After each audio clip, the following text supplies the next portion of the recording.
Masuk di anak sekolah yang saya miris, anak SD kelas 1, kelas 2 itu ada yang terjangkit juga narkoba. Itu yang Bapak tahu terpaparnya dari mana, Pak? Nah, kalau saya lihat sekarang ini ya, namanya bandar ini kalau mau rusak ini kan melalui usia dini, ya, bisa melalui jajanan makanan. Ya, makanya saya berharap semua, terutama bandar, ini harus dihukum maksimal.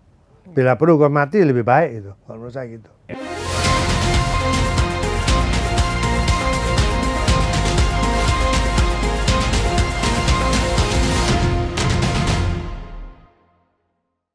Dr. Freddy Purnomo, SHMH, adalah sosok yang dikenal luas di dunia hukum, politik, dan pendidikan di Jawa Timur. Lulus sarjana di Fakultas Hukum Universitas Surabaya, beliau melanjutkan studi magister dan doktor di Fakultas Hukum Universitas Airlangga. Pengalaman legislatifnya dimulai sebagai Ketua Badan Legislasi Daerah DPRD Jatim periode 2009 sampai 2014, lalu menjabat Ketua Komisi A pada 2014 sampai 2019, dan terus mengabdi sebagai anggota Komisi A dari 2019 hingga ke 2024. Kini, beliau kembali terpilih sebagai anggota DPRD Jatim untuk periode 2024 sampai 2029. Freddy juga aktif sebagai dosen di Fakultas Hukum Ubaya, berbagi ilmu dan pengalaman kepada generasi muda. Kiprahnya di organisasi juga sangat kuat. Beliau pernah menjabat sebagai Ketua Senat dan BPM FH Ubaya, Komandan Menua 815 Ubaya, Ketua Permahi Jatim, serta Kepala Staf Menua Mahasurya Jatim. Ia juga aktif di KNPI Jawa Timur, menunjukkan komitmennya pada pengembangan kepemudaan. Dengan latar belakang yang kuat di akademik, legislatif, dan organisasi, Dr. Freddy Purnomo terus menjadi figur penting dalam pembangunan hukum dan masyarakat Jawa Timur.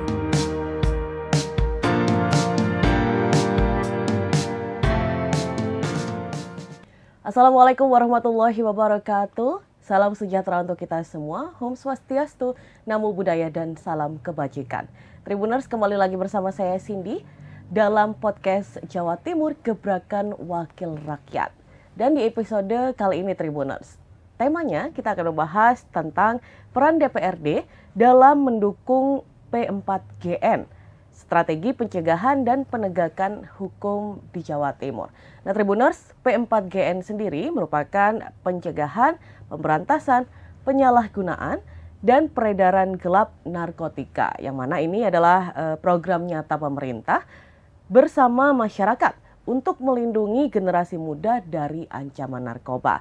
Upaya ini terus dilakukan secara berkesinambungan melalui kerjasama lintas instansi, lembaga, dan juga peran aktif masyarakat. Tribuners, menurut data BNNP Jawa Timur tahun 2024, Provinsi Jatim menempati peringkat kedua secara nasional kasus penyalahgunaan narkoba. Lebih mengkhawatirkan lagi, tercatat 138 anak berusia 9 hingga 17 tahun terpapar penyalahgunaan narkoba. Nah, situasi ini menegaskan pentingnya strategi pencegahan dan juga penegakan hukum yang lebih kuat. Bagaimana caranya? Untuk itu, sekarang sudah ada bersama saya dan akan berbincang bersama tentunya lebih jauh lagi dengan Dr. Freddy Purnomo SHMH, anggota Komisi A DPRD Jatim. Apa kabar Pak Freddy? Alhamdulillah. Assalamualaikum warahmatullahi wabarakatuh, Mbak Cindy. Iya, alhamdulillah. Ya. Baik ya Pak ya? Sehat-sehat Mbak. Sehat-sehat. Tetap semangat. Tetap semangat, harus itu utama. Yeah. Pak, ini kita melihat banyak sekali Pak penyalahgunaan narkoba yang terjadi, dan kita fokuskan utama di Jawa Timur. Menurut Pak Freddy sendiri, ini bagaimana Bapak melihat urgensi permasalahan narkotika di Jawa Timur saat ini Pak? Jadi gini Mbak, saya memang begitu waktu saya menjabat Ketua Komisi A, saya sempat ditamui oleh Kepala BNN. Waktu itu namanya Brigjen Iwan, ya. Terus ada teman BNN itu hampir tiap pergantian pejabat BNN di Jawa Timur selalu istilahnya ya bertamu ke kami lah. Begitu saya mendengar cerita, saya agak miris. Jawa Timur ini termasuk penyalahgunaan narkotika secara nasional benar, terbesar nomor 2. dulu sempat dipegang oleh Jawa Barat nomor 1. Terus sekarang bergeser ke Sumatera Utara. Lah, Jawa Timur tetap peringkat kedua. Itu yang saya khawatir. Lah, kemudian saya diskusi, apa yang harus kita lakukan? Karena urusan ini kan termasuk kategori urusan keamanan. Jadi ini wilayah negara. Nah, yang bisa mengambil satu tindakan kan Polri dengan BNN terhadap penyalahgunaan narkotika. Tetapi mereka juga punya keterbatasan ya.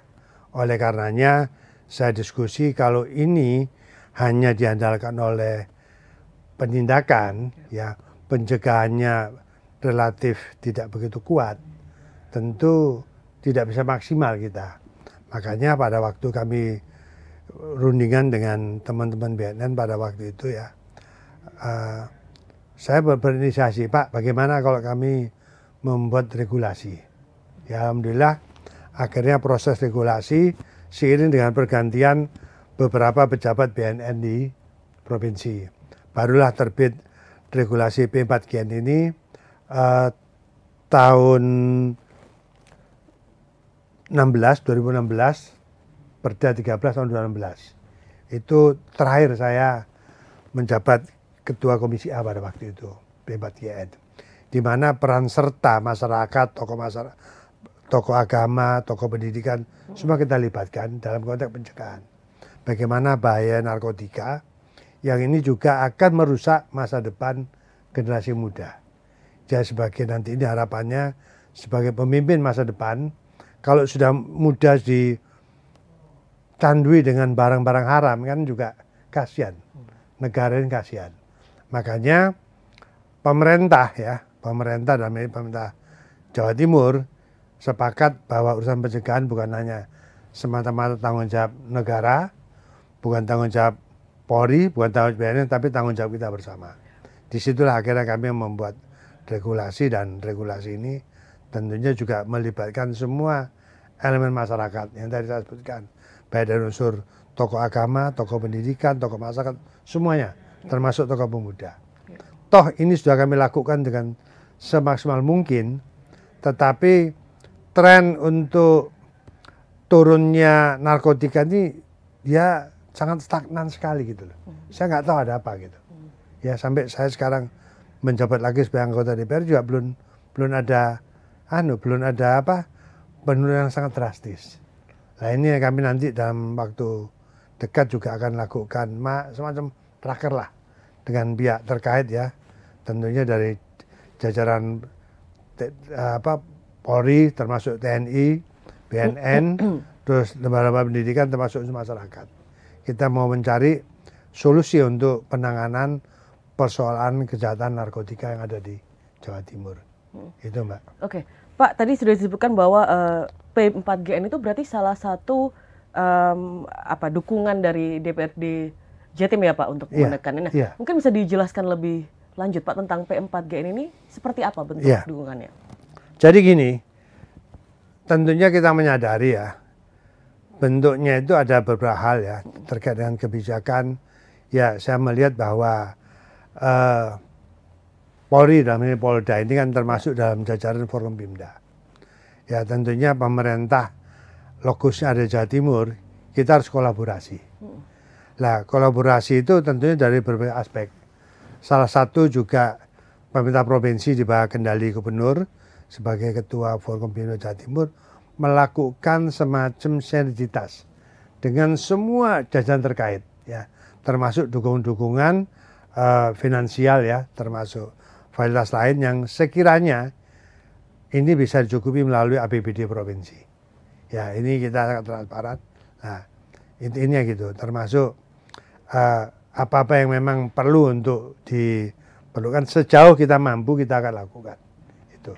Jadi yang jelas intensitas koordinasi ini tetap kita jalankan ya, terutama dengan jumlah yang sudah sangat besar ya, apalagi hunian di lembaga pemasarakatan ini terbanyak itu adalah napi narkotika. Ya ini data saya yang lama ya. Ada sekitar 17.000 ya, 194 orang ya. bandar ada 12.360, terus sedangkan pengguna ada 4.834. Wow. Nah, tetapi sesuai dengan kebijakan daripada negara, kategori pengguna ini belum bisa dikatakan dia itu apa istilahnya pelanggaran ya, kecuali bandar ya, penjual itu terus gunakan, ya itu jelas itu pelaku pidana. Nah, tetapi pengguna ini dalam kategori dia korban. Makanya tidak semua yang pengguna ini harus melalui proses hukum. Ada namanya panti rehabilitasi. Direhabilitasi melalui panti-panti maupun lembaga-lembaga atau rumah sakit milik pemerintah maupun swasta. Bahkan juga ada salah satu lembaga swasta yang juga peduli pada urusan rehabilitasi. Nah ini juga kita support nanti. Gitu. Ini yang saya sangat apresiasi. Ada kebetulan semua pihak. Ini gitu, Mbak. Ya, jadi pemerintah provinsi pun tidak tinggal diam. Bahkan zaman saya dulu ya, saya usulkan memang secara random ya, itu melakukan semacam tes urin untuk mencegah. Ya, tapi itu pun kita harus memerlukan biaya anggaran besar gitu loh. Ya, hal ini tetap kita harus kita lakukan ya. Sifatnya random itu ya acak ya. Kita istilahnya operasi dadaan lah. Jadi kalau kita mau datangi satu lembaga pendidikan atau mungkin di instansi pemerintah maupun di gedung DPR, kita mendadak. Di saat nanti ada event apa, langsung kita lakukan semacam tindakan tes urin. Ini untuk mengetahui sampai sejauh mana keterlibatan oknum bersangkutan. Termasuk gedung kami pun sudah pernah kami lakukan beberapa kali di DPRD. Ya, termasuk di instansi pemerintah juga ada. Ya, saya tidak mau kemungkinan oknum juga ada yang terjangkit. Ya, saya nggak usah sebut siapa namanya, terutama di jajaran ASN ini ada. Tempo hari ada beberapa yang sudah ketahuan ya. Ya mudah-mudahan di instansi saya di DPRD ini tidak ada yang sampai kena lah. Tempo hari juga sudah pernah dilakukan macam tes urin. Ya alhamdulillah hasilnya negatif semua. Nah, kecuali termasuk di anak sekolah yang saya miris, anak SD kelas 1, kelas 2 itu ada yang terjangkit juga narkoba. Itu yang Bapak tahu terpaparnya dari mana, Pak? Nah, kalau saya lihat sekarang ini ya, namanya bandar ini kalau mau rusak ini kan melalui usia dini, ya, bisa melalui jajanan makanan. Ya dulu ada ditemukan, gitu ya, dari teman-teman BNN Kota Surabaya dulu pernah menemukan, saya nggak usah sebutkan di sekolah mana, pada waktu dia melakukan semacam sidak di pedagang asongan kayak makanan sama minuman dan jualan permen, diketahui dalam bentuk permen. Nah itu permen. Nah situ akhirnya sudah ditertibkan. Nah ini tidak kemungkinan juga akan terjadi. Makanya beberapa waktu lalu kami juga sempat ke Puncarbang ya, Pusat Penerbangan Angkatan Laut. Beberapa waktu lalu juga dari jajaran TNI Laut di Juanda nemukan pada waktu ada kiriman paket dari luar negeri ya, yang ditujukan kepada salah satu warga yang ada di Sidoarjo. Itu ketahuan melalui X-ray, itu ketahuan. Nah setelah ditelusuri, nama ini tidak ada, hanya nama samaran buatan aja. Nama palsu aja gitu loh. Nggak ditemukan. Ini sampai sejauh itu. Makanya kami dari pemerintah provinsi dengan instansi terkait tidak pernah tinggal diam untuk menghadapi problematika tentang masalah kejahatan narkotika. Ya, ini makanya saya berharap pada seluruh jajaran tanpa kecuali hindari stop narkotika. Jangan sampai, nah itu adalah bahaya, itu merusak masa depan generasi kita nanti. Karena gitu, memang Pak, kalau kita lihat dari yang sudah memang kasusnya sudah banyak sekali ya Pak. Dan mungkin menyasarnya itu nggak 1-2 orang, ini semua. Mau apapun pekerjaannya, apapun usianya, ketika sudah terpapar itu akan membahayakan terutama diri sendiri ya, dan juga keluarga terdekat juga gitu. Betul Mbak. Bahkan di usia 60 tahun lebih ada yang terpapar juga ada. Dan sudah kan ya sudah, saya nggak harus pikir ya. Ternyata yang banyak yang kena itu di usia-usia ya usia-usia antara remaja menuju dewasa, terus dewasa menuju orang tua gitu. Jadi antara umur 30 sampai umur 60 itu paling tinggi penggunanya. Itu Mbak. Iya. Pak, kalau dalam skala prioritas Pak Freddy di DPRD ini posisi P4GN ini seperti apa Pak? Apakah sudah dianggap darurat atau masih sebagai pelengkap saja? Betul-betul kita darurat Mbak. Ini saya bulan kemarin tanggal 17 Februari 2005 juga mengenal FGD ya. Jawa Timur darurat narkoba. Ini darurat kita ini. Masih darurat. Belum. Makanya saya ini paling khawatir ya. Saya nggak tahu ya. Jawa Timur ini sebagai barometer nasional ya. Kok semuanya itu yang dari aspek yang positif itu kita dapat prestasi. Yang jelek pun kita ada gitu loh. Jadi indeks kejahatan narkotika ini termasuk tertinggi nomor 2. Indeks kejahatan umum, kriminal umum kita nomor 2. Indeks demokrasi sempat kita nomor 2. Ya toh.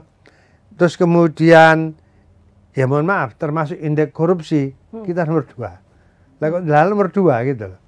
Ini ada apa gitu loh. Nomor 1 memang ada di Sumatera. Makanya kami bersama jajaran Forkompimda tidak tinggal diam. Kami terus akan melakukan gerakan-gerakan ya, baik antisipasi maupun tindak-tindakan yang untuk memberikan masalah jerah terhadap perbuatan yang jahat semacam ini.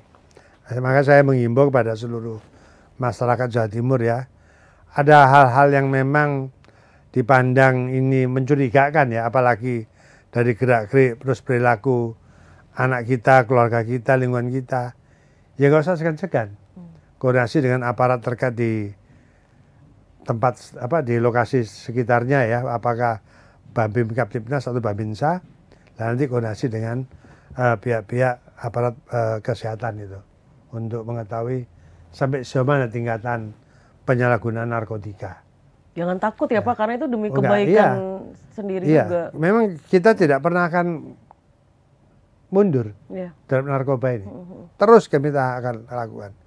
Bahkan yang tadinya ya mohon maaf, di daerah saya itu di daerah pilihan saya di Bojonegoro awalnya memang sepi ya. Saya termasuk tren yang paling rendah. Akhir-akhir ini sudah terindikasi. Napi di lembaga masyarakat narkoba sudah berani dia mengkonsumsi bahkan mengedarkan barang-barang haram dimaksud. Jadi sudah, makanya saya kadang-kadang nggak habis pikir ya. Ini di mana kesadarannya ya? Kesadarannya mereka loh, mohon maaf.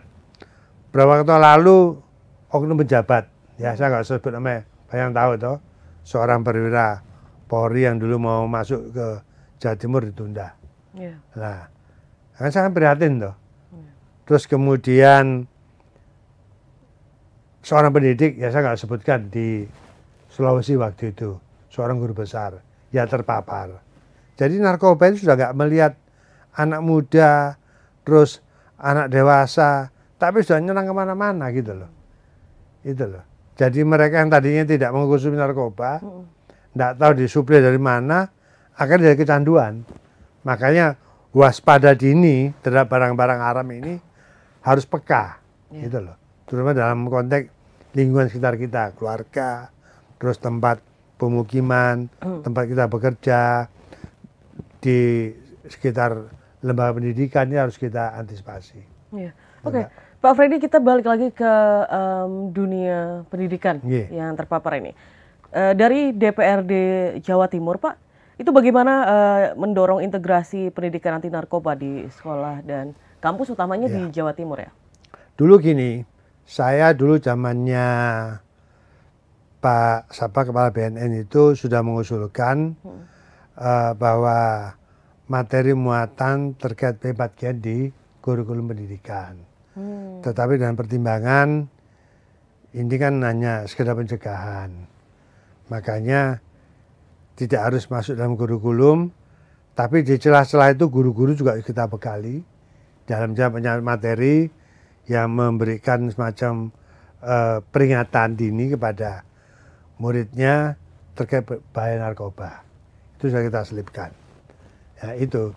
Lah tentunya yang kita khawatir memang di dunia pendidikan ya. Anak-anak di usia-usia akil balik ini kan sangat rentan dengan godaan macam-macam. Nah, makanya saya juga sudah sampaikan pada jajaran pendidikan Diknas supaya untuk diteruskan kepada guru-guru ya, khususnya di wilayah Jawa Timur kan SMA, SMK sama pendidikan luar biasa ya. Nah, ini harus diingatkan guru-gurunya itu terkait narkoba, termasuk di jajaran pemerintah Kabupaten Kota Jawa Timur sudah kami sampaikan. Makanya kami di dalam mensosialisasikan Perda P4GN ya, Perda yang terbaru Perda 10 tahun 2022 ini, saya tidak hanya jalan pendidikan, semua lapisan, termasuk para punawirawan TNI Polri, juga saya selipkan supaya dia juga bisa memberikan motivasi terhadap lingkungan masyarakat ya, sekitarnya atau lingkungan masyarakat umumnya, termasuk dalam pendidikan, supaya bisa menyampaikan bahaya narkoba gitu. Jadi kita nggak tinggal diam. Termasuk di jajaran desa kita punya namanya istilahnya 3 kekuatan ya untuk mencegah narkoba ya. Jadi ada Babim Kaptimnas, Babinsa sama kepala desa. Ini kita harap sebagai leading sektor untuk pencegahan narkoba yang ada di wilayah mereka masing-masing. Jadi memang sangat kompleks. Kejahatan bukan hanya masalah narkoba, termasuk kejahatan lainnya yang berbau kriminal, yang membahayakan nyawa atau jiwa manusia, kita juga agak kurang-kurang. Makanya saya juga kolaborasi dengan teman-teman Pradi, dengan teman-teman paralegal, dengan teman-teman aparat desa setempat. Ini kita komunikasikan. Dan itu di semua lini ya Pak ya? Iya, sudah. Terus terutama di kalangan pondok-pondok pesantren juga kami sudah titipkan melalui tokoh-tokoh informal leader ya, para kiai, para tokoh agama untuk mengantisipasi bahaya narkoba, Pak. Oke. Pak Freddy, bagaimana pandangan Pak Freddy tentang rehabilitasi dan juga hukuman pidana bagi penyalahgunaan narkoba? Jadi gini, kita ini kan memakai sistem istilahnya kan undang-undang tentang narkotika memang diatur ya. Dalam konteks masalah sanksi pun diatur di dalam KUHP. Nah, saya juga melihat bahwa ada beberapa usulan ya. Kalau bisa orang penyalahgunaan narkoba berat ini sudah dieksekusi mati gitu loh. Tapi salah satu ada yang masih berkeberatan. Mereka manusia masih bisa diingatkan. Ya intinya jangan sampai mereka melanggar hak asasi manusia. Tapi ya buktinya masih mereka melakukan perbuatan itu. Makanya kalau saya ditanya bagaimana tentang sanksi, saya berharap penyalahan narkoba ini termasuk kejahatan besar, extraordinary crime. Ada narkoba, korupsi, termasuk teroris. Ya sudah sepatutnya dihukum berat, dihukum semaksimal mungkin. Kalau saya itu, ya makanya beberapa waktu lalu kan sampai hukuman mati narkoba itu toh. Nah, terus kemarin beberapa tahun lalu sampai dieksekusi bersama hampir 10 yang dieksekusi. Tapi terakhir sekarang agak rendah lagi. Ini saya nggak tahu ada apa ini. Nah, kalau saya tanya itu tadi, saya lebih baik ya sudah diberikan hukuman seberat-beratnya. Ya. Kalau memang mereka ya namanya manusia punya hak untuk hidup dah. Namanya manusia yang divonis bersalah juga punya upaya hukum. Ya monggo dalam konteks kedudukan hukum equality before the law ini kan ya monggo. Tetapi saya yakin aparat penegak hukum yang menangani persoalan-persoalan ini sudah begitu jeli, dengan pertimbangan sangat jeli juga gitu loh, terkait dengan barang bukti, alat bukti, semua gitu. Ya makanya saya berharap semua terutama bandar-bandar ini harus dihukum maksimal. Bila perlu hukuman mati lebih baik itu, kalau menurut saya gitu. Untuk bandar, kalau untuk yang pengguna Pak? Nah, pengguna memang ini kan ada regulasi tersendiri ya. Pengguna ini nanti ada semacam tim yang akan mengidentifikasi apakah mereka ini pelaku dan pengguna. Ya, kalau dia pengguna murni, berarti dia akan direhabilitasi. Itu Mbak. Oke. Pak Freddy, ini kita kembali ke P4GN. Menurut Pak Freddy, yang dihadapi selama ini ya Pak, itu tantangan terbesarnya dari DPRD dalam mendorong implementasi P4GN ini seperti apa Pak di seluruh Jawa Timur ini? Implementasinya secara merata ya Pak, itu seperti apa tantangannya? Jadi gini, saya bukan hanya melibatkan kelompok-kelompok informal leader ya, termasuk kelompok-kelompok formal, termasuk jaringan media. Media ini juga kami harapkan juga sebagai corong kami yang bisa memberikan semacam informasi pada publik gitu. Jadi sudah berbagai cara sudah kami lakukan gitu. Tapi namanya penjahat narkotika dia selalu masih celah. Nah, makanya orang bilang ini bisnis haram yang apa ya, yang memberikan hasil sepihak buat mereka, ya tentunya merugikan untuk punya orang. Nah, makanya jaringan-jaringan sampai saya dengan jaringan TNI pun juga harus intens melakukan operasi ya, karena barang-barang haram ini dia masuknya itu kalau saya dengar dari teman-teman penegak hukum ya, baik TNI, Polri maupun BNN, dia itu selalu mencari celah kelemahan, biasanya melalui jaringan tengah laut ya, dengan melibatkan nelayan ya, nanti setelah itu nelayan yang bawa, nanti begitu cepat sekali gitu. Jadi mencari celah yang, makanya TNI AL pun juga nggak tinggal diam. Beberapa waktu lalu juga sempat menangkap salah satu kapal yang membawa bukan ratusan, jumlah ton gitu loh. Kan pernah itu. Itu yang disamarkan jadi teh itu bukan? Iya, salah satu gitu. Jadi berbagai cara, bahkan dia nyamar nanti kadang-kadang dimasukkan soalnya ikan ya, ikan yang cold storage itu ya. Iya. Di tengah ikan dikasih plastik dimasukkan. Terus kadang-kadang ya kali macam-macam. Di telapak ini sepatu dimasukkan. Jadi sudah dengan cara gitu. Tapi ya saya bersyukur sepandai mereka itu menyembunyikan barang haram, akhirnya juga sepandai aparat bisa nangkap mereka gitu. Tetapi ya belum tidak jera-jera juga gitu loh. Malah saya melihat bahwa bandar-bandar ini justru tidak menggunakan, dia hanya sebagai bisnismen untuk barang haram ini. Pure bisnis. Iya. Nah, hanya orang-orang yang dibohongin ya, sebagai guide, sebagai apa namanya, kurir. Ini yang dikorbankan. Nah, biasanya dia kalau sudah mensuplai atau mengirim barang, dia itu jaringan putus. Ini saya dengar dari teman-teman aparat. Ya, jadi dia saling menghilangkan identitas. Gitu loh. Jahat sekali ya Pak ya? Loh iya, sangat jahat sudah.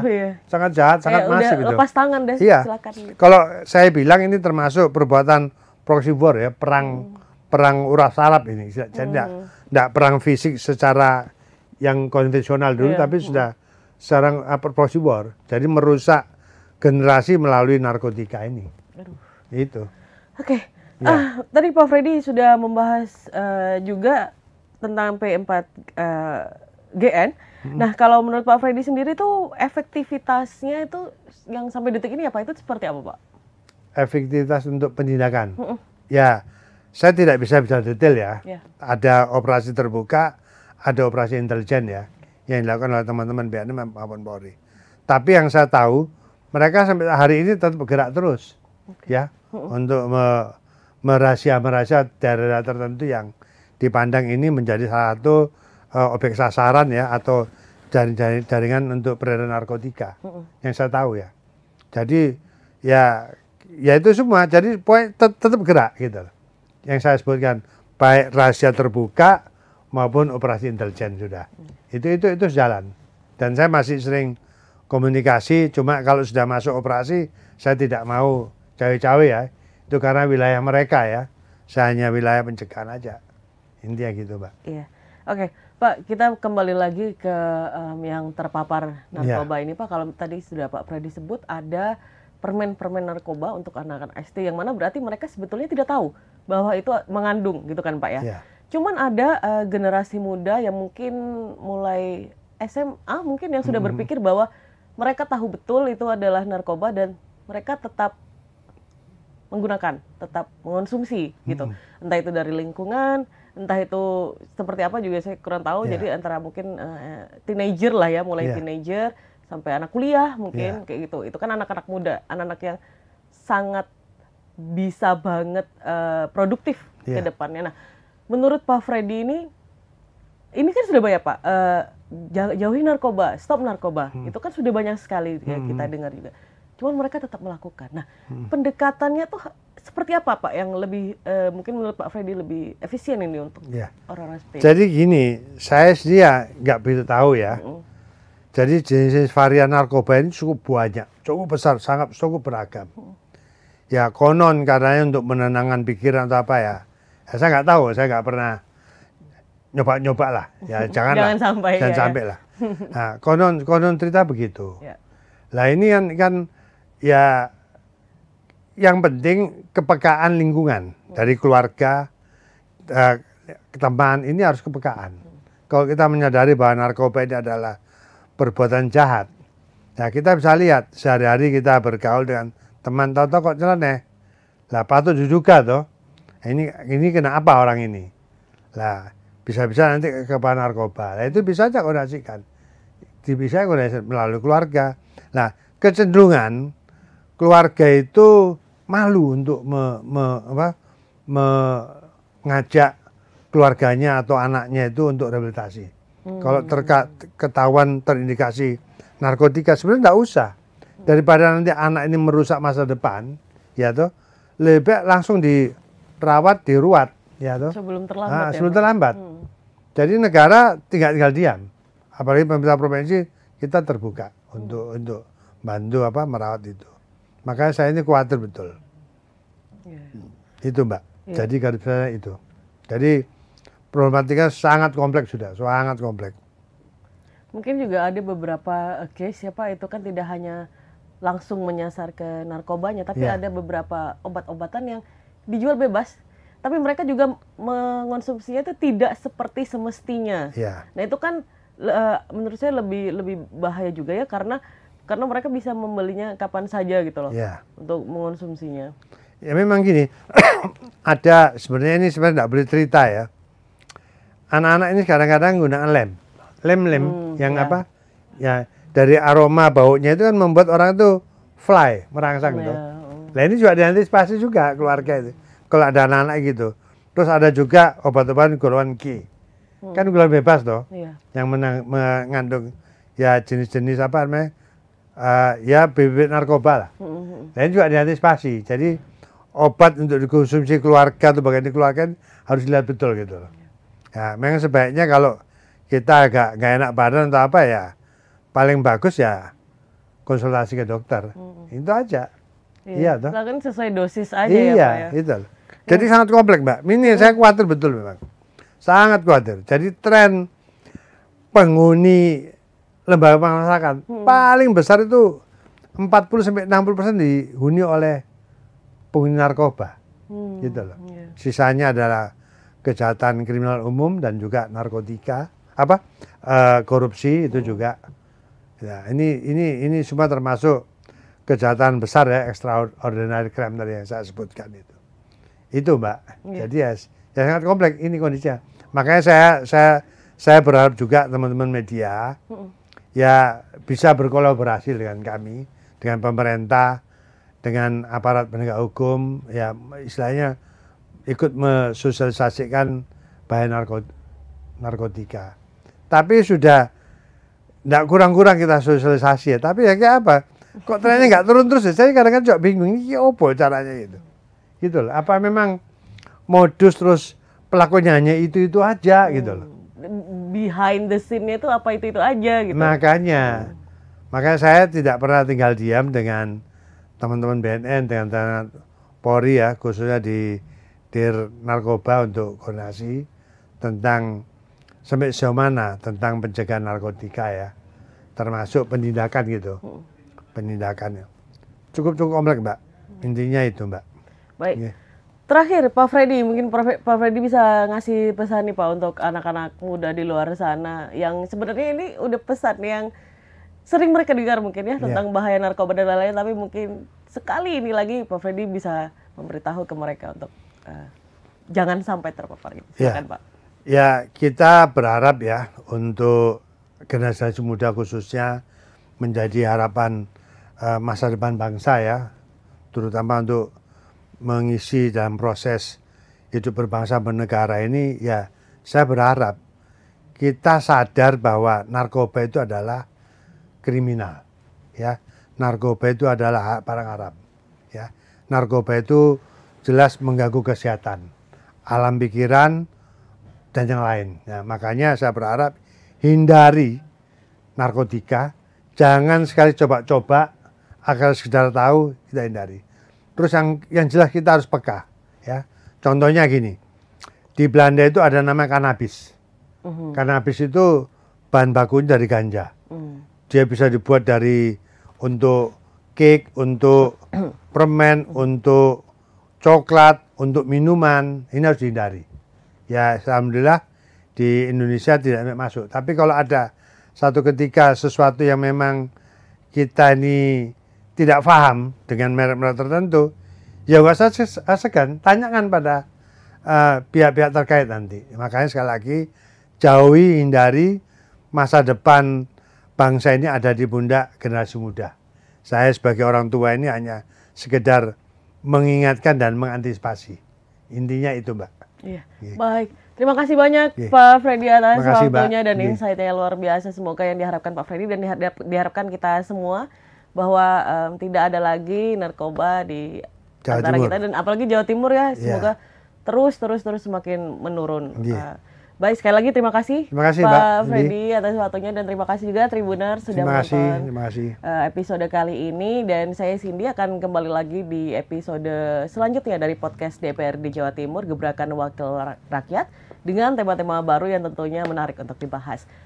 Saya sekali lagi Cindy pamit undur diri beserta kru. Sampai jumpa di episode selanjutnya.